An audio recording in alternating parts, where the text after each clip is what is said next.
S almost ನಾಲ್ಕನೇ ಬಾಗಿಲು reach ಆದ್ವಿ. ನೋಡ್ಬೋದು ನಮ್ಮ ಹಿಂದ್ಗಡೆ ಬಂದವರೆಲ್ಲ ಮುಂದೆ ರೀಚ್ ಆಗ್ತಿದ್ದಾರೆ. ನಾವು ಯಾಕೆ ಹಿಂದೆ ಉಳಿದ್ವಿ ಅಂದರೆ ವಿಡಿಯೋ ಮಾಡೋಕ್ಕೋಸ್ಕರ.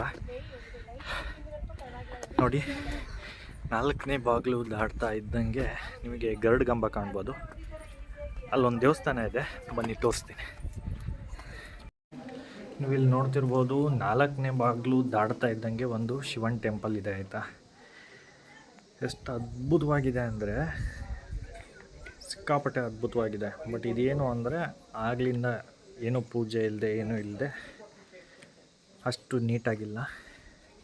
ಬಿಟ್ಟರೆ ತುಂಬ ಚೆನ್ನಾಗಿದೆ. ಇದರ ಮೇಲ್ಗಡೆ ಇರೋ ವಾಸ್ತುಶಿಲ್ಪ ನೋಡ್ಬೋದು ನೀವು ಹೇಗಿದೆ ಅಂತ.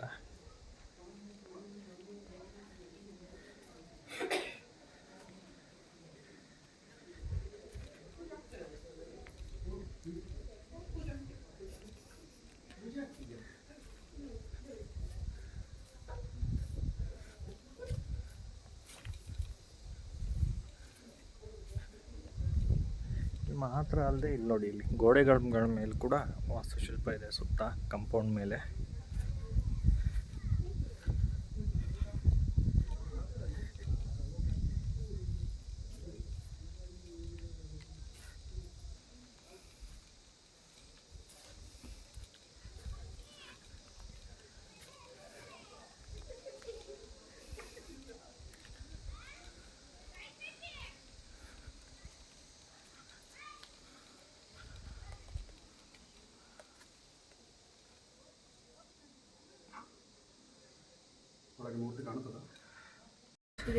ಈಗ ನೋಡಿ, ನಾವು ಇಲ್ಲಿ ನಾಲ್ಕನೇ ಬಾಗಿಲು ದಾಟಿದ ತಕ್ಷಣ ಇಲ್ಲೊಂದು ದೇವಸ್ಥಾನ ತೋರಿಸಿದೆ ನಿಮಗೆ, ಶಿವಂದು. ಇಲ್ಲಿ 2 ಗರುಡ ಗಂಬ ಇದೆ. ವಿಶೇಷತೆ ಏನು ಹೇಳಿ ನೋಡೋಣ. ಇದು ಕರ್ನಾಟಕದಲ್ಲಿ ಎಲ್ಲ ದೇವಸ್ಥಾನದಲ್ಲಿ ಗರುಡ ಗಂಬ ಒಂದೇ ಇದ್ದರೆ 2 ಕಡೆಯಲ್ಲಿ ಮಾತ್ರ 2 ಗರುಡ ಗಂಬ ಇದೆ. ಒಂದು ಕವಲೇದುರ್ಗ, ಇನ್ನೊಂದು ಎಲ್ಲಿ ಅಂತ ಗೊತ್ತಿದ್ರೆ ಕಮೆಂಟ್ ಮಾಡಿ ನೋಡೋಣ. ಈಗ ನಾವಿಲ್ಲಿ ಕಾಣಿಸ್ತಿದೆಯಲ್ಲ, ಇದು ಒಂದು ಶಿವನ ದೇವಸ್ಥಾನ. ಇಲ್ಲಿಗೆ ಹತ್ತುತ್ತೀವಿ. ಈಗ ಹೋಗೋಣ ಬನ್ನಿ ಮುಂದೆ. ನೀವಿದು ದೇವಸ್ಥಾನಕ್ಕೆ ಹೋಗೋ ದಾರಿ ನೋಡ್ಬೋದು ಹೆಂಗಿದೆ ಅಂತ. ಇಲ್ಲಿ ಅಟ್ಲೀಸ್ಟ್ ಹೀಗಿದೆ. ನೆಕ್ಸ್ಟ್ ದಾರಿ ಹೇಗಿದೆ ತೋರಿಸ್ತೀನಿ ಬನ್ನಿ. ನೀವು ತುಂಬ ಜನ ನೋಡಿರ್ತೀರ, ಇದು ಕವಲೇದುರ್ಗ ವಿಡಿಯೋದಲ್ಲಿ ಇದೊಂದು ಕಾಮನ್ ಪ್ಲೇಸು.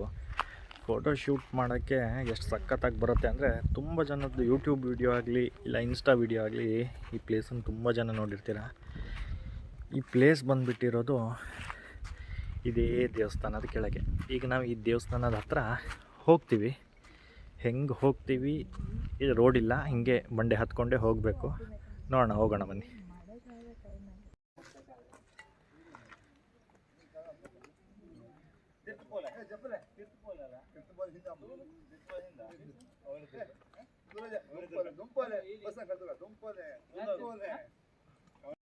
ಮೇಲೆ ಹತ್ತಾ ಇದ್ದೀನಿ.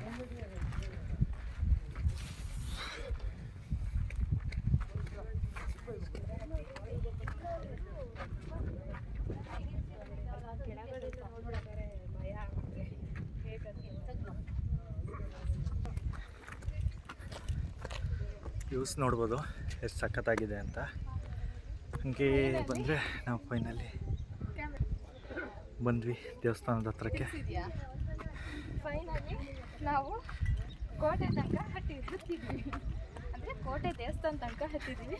ಸಿಕ್ಕಾಪಟ್ಟೆ ಖುಷಿಯಾಗುತ್ತೆ. ಯಾಕೊತ್ತಾ, ಅಲ್ಲಿಂದ ಅಷ್ಟು ಕಷ್ಟಪಟ್ಟು ನಡ್ಕೊಬಂದು ಫೈನಲಿ ಇಲ್ಲಿ ಬಂದಾಗ ಸಿಗೋ ಫೀಲಿಂಗ್ಸ್ ಇದೆ ಅಲ್ಲ, ಸೂಪರ್. ಅದು ಇನ್ನೂ ಸ್ವಲ್ಪ ಬಿಸಿಲು ಕಮ್ಮಿ ಇದ್ದರೆ ಇನ್ನೂ ಸಕ್ಕತ್ತಾಗಿದೆ. ನೀವಿಲ್ಲಿ ನೋಡ್ತಿದ್ದೀರಲ್ಲ ದೇವಸ್ಥಾನದ ಗೋಪುರ, ಇದು ನನಗೆ ಗೊತ್ತಿದ್ದಂಗೆ ಒಂದು 3-4 ವರ್ಷದ ಕೆಳಗಡೆ ಬಂದುಬಿಟ್ಟು ಸಿಡ್ಲು ಹೊಡೆದಾಗ ಉದುರೋಗಿರೋದು ಆಯಿತಾ. ಸಿಡ್ಲು ಹೊಡೆದು ಇದು ಕೆಳಗೆ ಧರಿಸಿರೋದು. ಹಾಗೆ ನೋಡೋಣ ಬನ್ನಿ.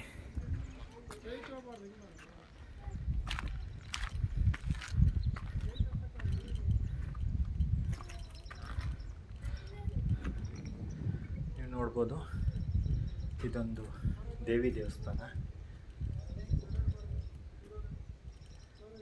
ಬಟ್ ಈಗ ಇದಕ್ಕೆ ಯಾವುದೇ ಪೂಜೆ ಆಗಲಿ ಇನ್ನೊಂದಾಗಲಿ ನಡೀತಾ ಇಲ್ಲ.